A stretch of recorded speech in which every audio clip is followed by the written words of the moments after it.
Welcome back to episode 2 of the missile build. Drifting is one of the fastest growing motorsports in the world. We will show you how to get an entry-level drift car. This is the second episode. If you missed the first one, you should click... It's always left of me, isn't it? You should click here to actually watch the first episode, or go to our channel, or however you will find it, to check what was before, because this will be really important for this episode as well, because it depends on what car you choose to have and what issues you have with your car. For the second episode, we will jump into all the suspension stuff. Front lock kit, the suspension geometry itself, the rear camber arms, the strengthening of the rear subframe mounts, and welding the diff. So with these mods, you have a proper going entry-level drift car, which you can just go out and drive. You don't need anything more, but it's sometimes nice to have more. So welcome to the underside of my car. It's always a bit sketchy for me to actually stand under the car and have it on the lift, because I told you numerous times it's really badly rusted, and I have the proper tool to show you how rusted it actually is.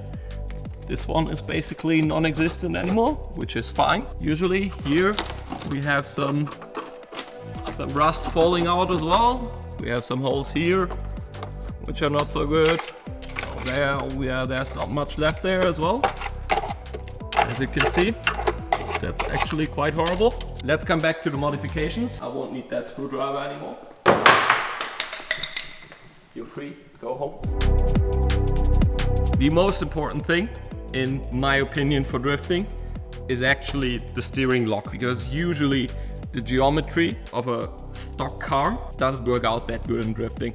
It lacks a bit of lock, which is okay, you can work around that, but actually the camber gain and everything is quite horrible. So we opted for the easiest and, in my opinion, one of the best solutions for a missile car, which are these adapters here. They are from Odessa CNC. This is the cheapest single best modification you can do to any car. The front feels so much different compared to a stock car. It is actually incredible what they are doing. And in my opinion, for a missile, you don't need to spend much money, but if you get these adapters, make sure they're made out of steel, not aluminium, which will make a huge difference in the strength of the part. You need to tighten them from time to time, which you should do on your drift car anyways. If you drive a car hard, you should always bolt check. This is the first thing in the maintenance which you should do always. Check that every bolt is tight. Coming to the rear subframe, which is a huge part in drifting. E36 and E46 have the problem that they tend to rip out their subframes out of the chassis. That's because they have 2 bolts in the back, 2 studs in the front. Usually the bushers which hold the subframe to the chassis wear out over time. So they can move forward and backward a bit, and that actually bends the stud, and the steel around the stud will rip out. So what you absolutely should do to any E36 or E46 is strengthening these parts.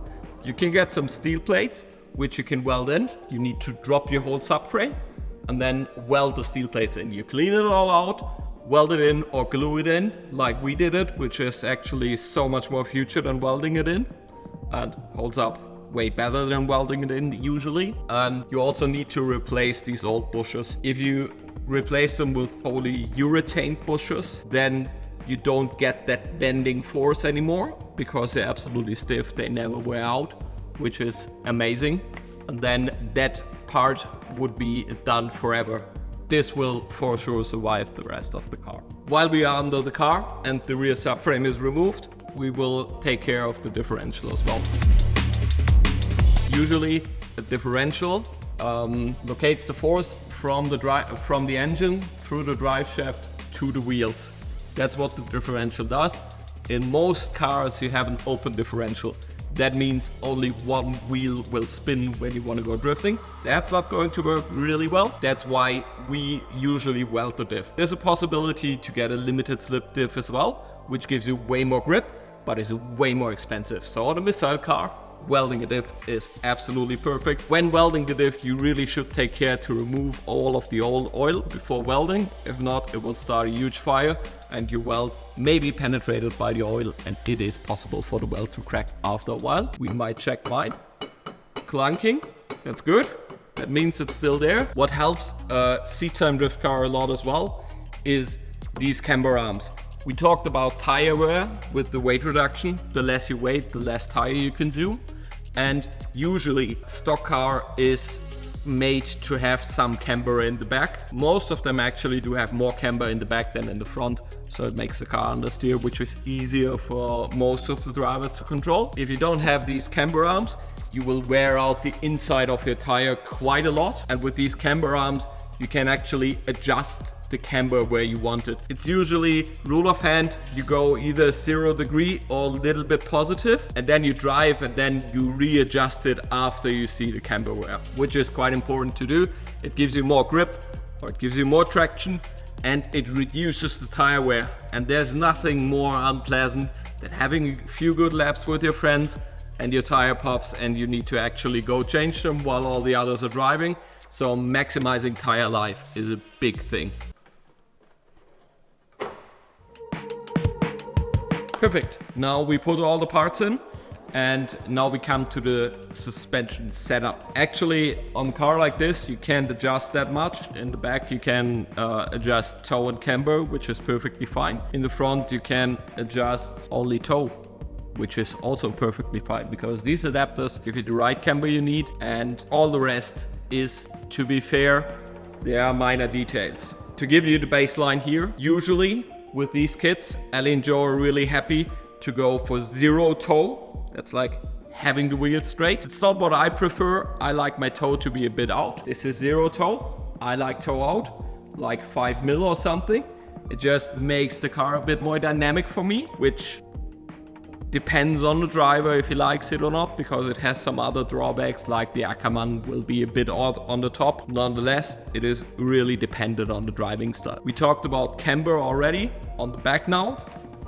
The camber, you can start from 0 to positive half a degree each side and then adjust it from there. My advice would be start at 0 and then check where the tire wear is and adjust the camber accordingly. If we go to the toe in the rear, this is actually one of the biggest things in drifting for you to adjust the setup, because you should start at 0 toe, in my opinion, and then close the rears to the inside. The more toe in you have, the more traction you will have, but it will be harder to drive.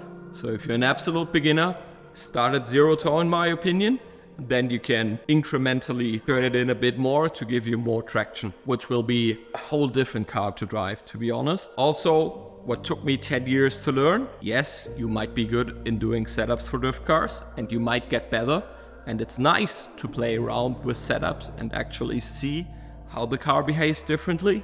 But if you want to progress as a driver, you should maybe take half a day and let a few others drive your car to actually find a setup your car likes. Basically, if you have an E46, I would advise front 5 mil out, back 0 degrees camber, and back maybe 5 mil in. 5 mil in is a bit aggressive for a beginner. Maybe go 1 mil in each side, totally fine.